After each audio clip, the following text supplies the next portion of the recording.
Welcome to Mo Veritas YouTube channel. Remember to like, share, and subscribe.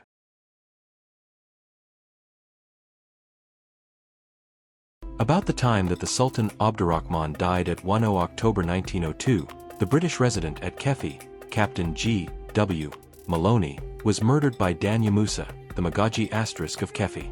Hassan Kefi, who is mentioned in episode 1, saw Maloney killed. Hassan in 1963 was 84 years old, although he was still very active and well. For almost 60 years, he had been in the employment of various administrative officers as a cook.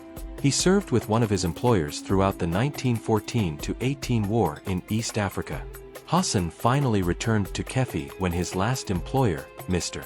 H. D. Tupper Carey, for whom he worked for 25 years, left Nigeria in 1960. He made it his boast he was never unemployed, for more than 2 months throughout his whole career of service. In 1963 he was still the cook to the Roman Catholic mission at Kefi. He has told the following eyewitness story of the death of Captain Maloney, and of the flight of the Magaji of Kefi to Kano. I was born in my father's house near the Kofar Kokona in Kefi. My father was Tumbudi the barber.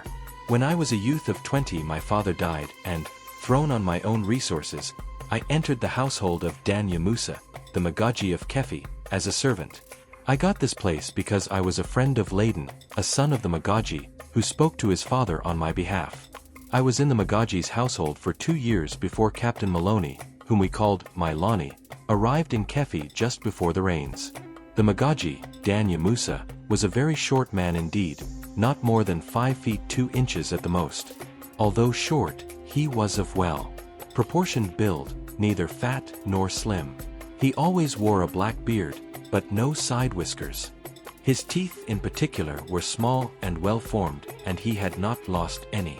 He was dark-skinned for a Fulani, and he was a fine horseman, hunter, and warrior. When opposed, he was of an extremely fiery temper, and could then be severe. He was full of zest and vigor, and had 4 wives and many concubines. Without doubt he was the most powerful man in Kefi, even more powerful than the Emir. Although I did not know his age, I know that he was in the prime of life, say under 35. His role in Kefi was that of a supervisor on behalf of the Emir of Zaria, whose property Kefi was.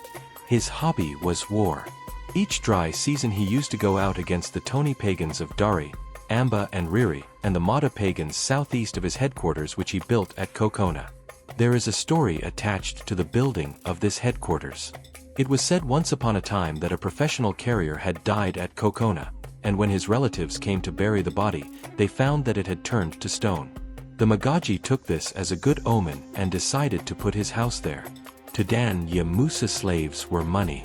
Kola nuts, gowns, trousers were all paid for in slaves, and every year a tribute was sent to Zaria and the Sultan. Every year also a large number of horses used to come down from the north for the Magaji's men to ride, and slaves were given in exchange for them.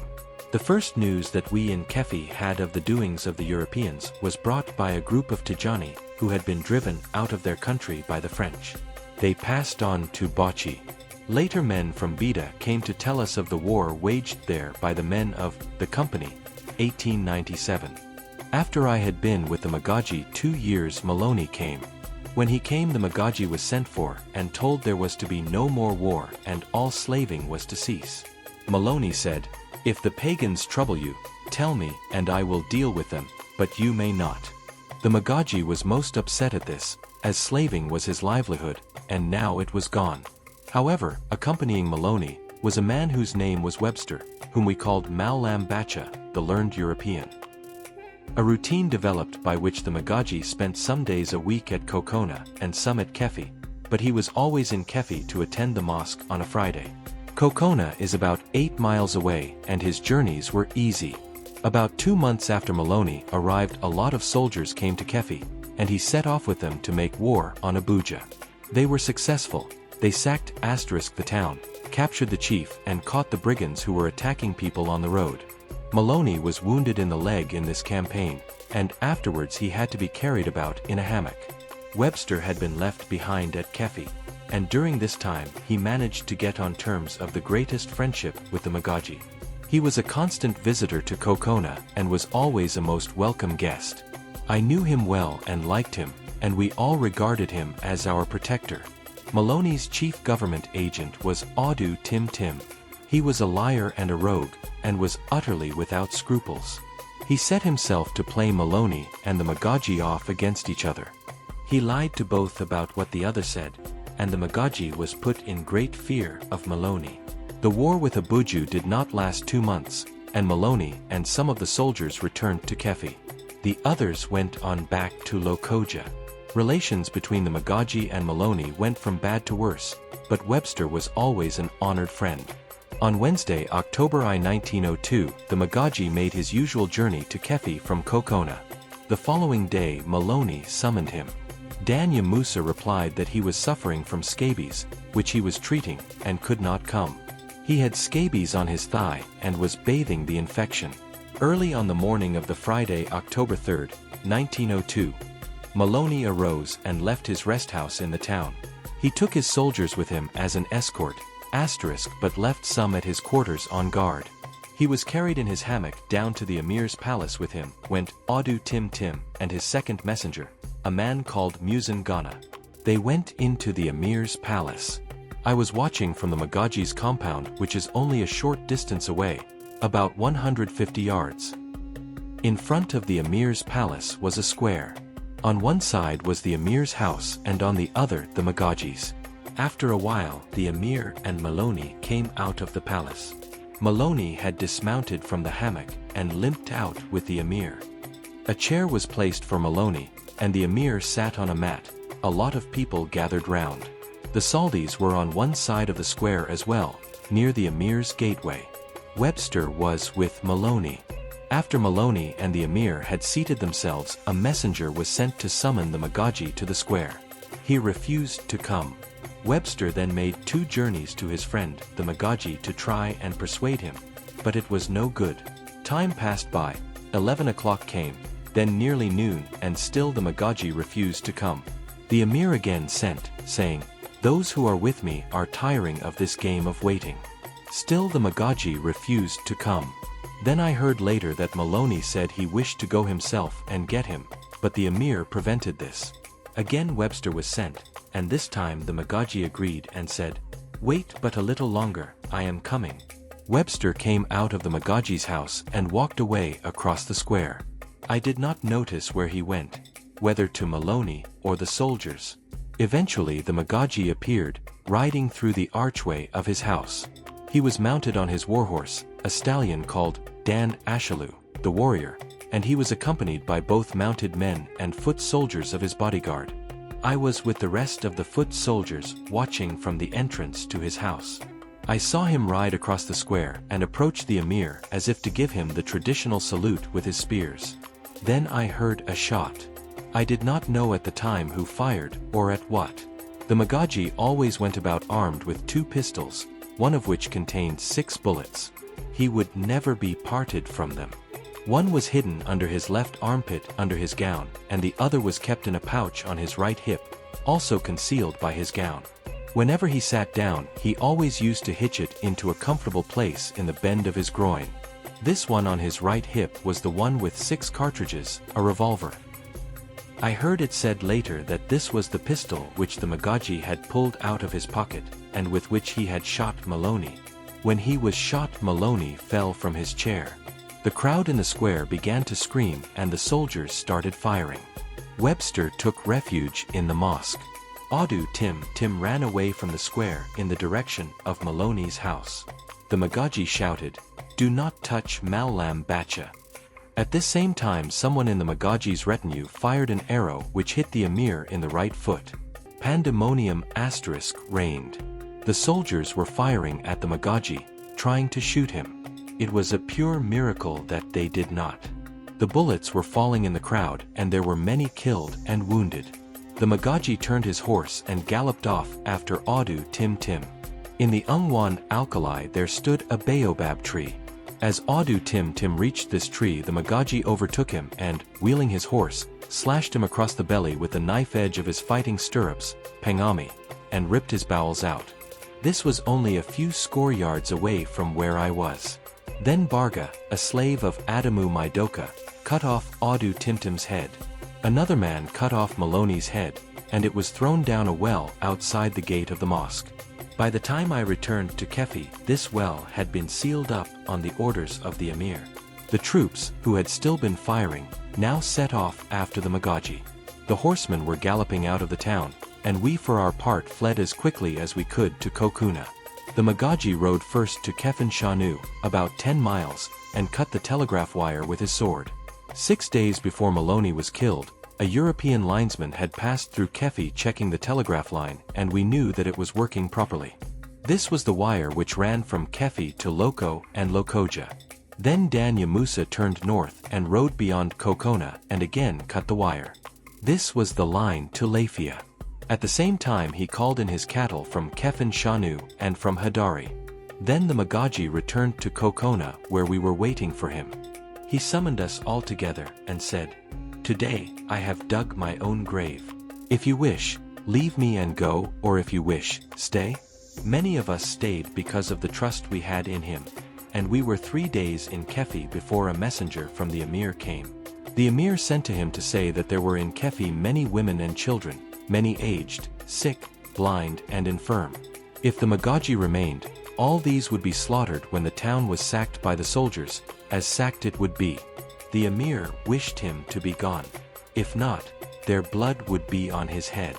Next morning, October 7th, the Magaji had his gun fired, as was his habit when he wished us to be up and doing. Again he summoned the people, saying, "Those who wish to stay, stay, and those who wish to come with me, come, for I am away to Kano since there are Europeans at Zaria." We assembled well over 100 fighting men to go with him. Then the Magaji gathered his women and his horses and his cattle. There were about 40 women, some 70 horses and 6 herds of cattle. We set out from Kokona driving these before us. There were with us some Kano men who acted as guides. First we went to Akwanga, thence up what is now the railway line to Kachia.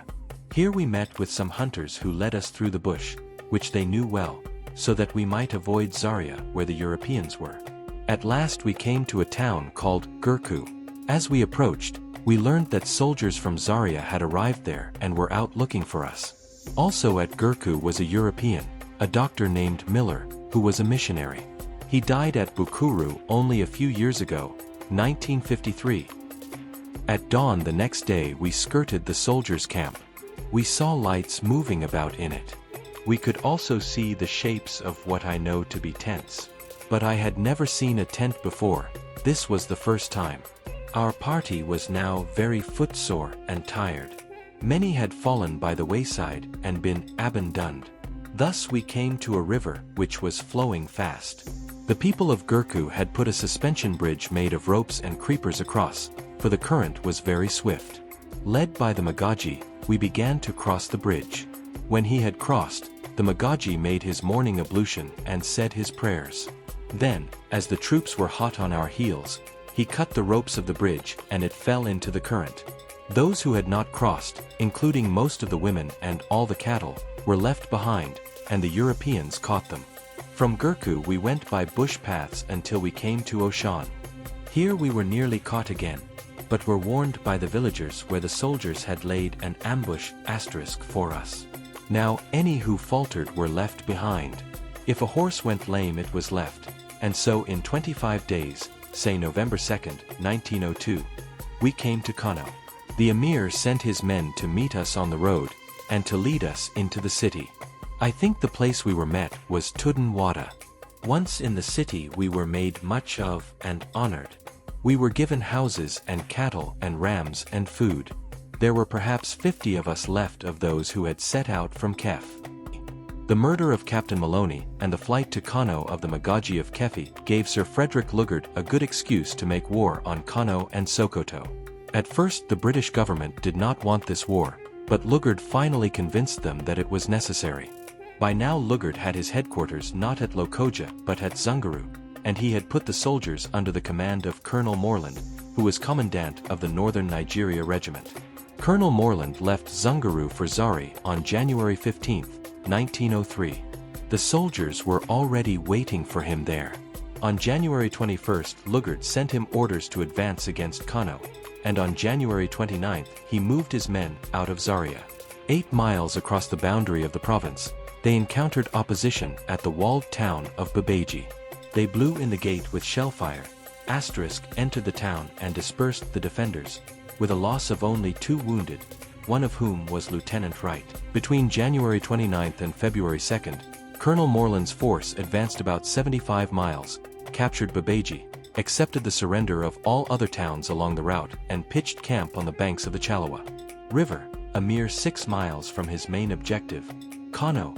At 6 a.m. on February 3, with a force of 24 officers, 2 medical officers, 12 British non-commissioned officers, 71 artillerymen, 550 infantry, mounted infantry, and 4 field guns and 4 machine guns, Colonel Morland attacked the hitherto unconquered fortress. He left his base at the Chalawa guarded by 2 officers and 75 men, and left there also all his carriers, numbering about 1,000, securely penned in a fence made of thorns. Very little more than 2 hours later the city had fallen and the Kano forces were in full flight.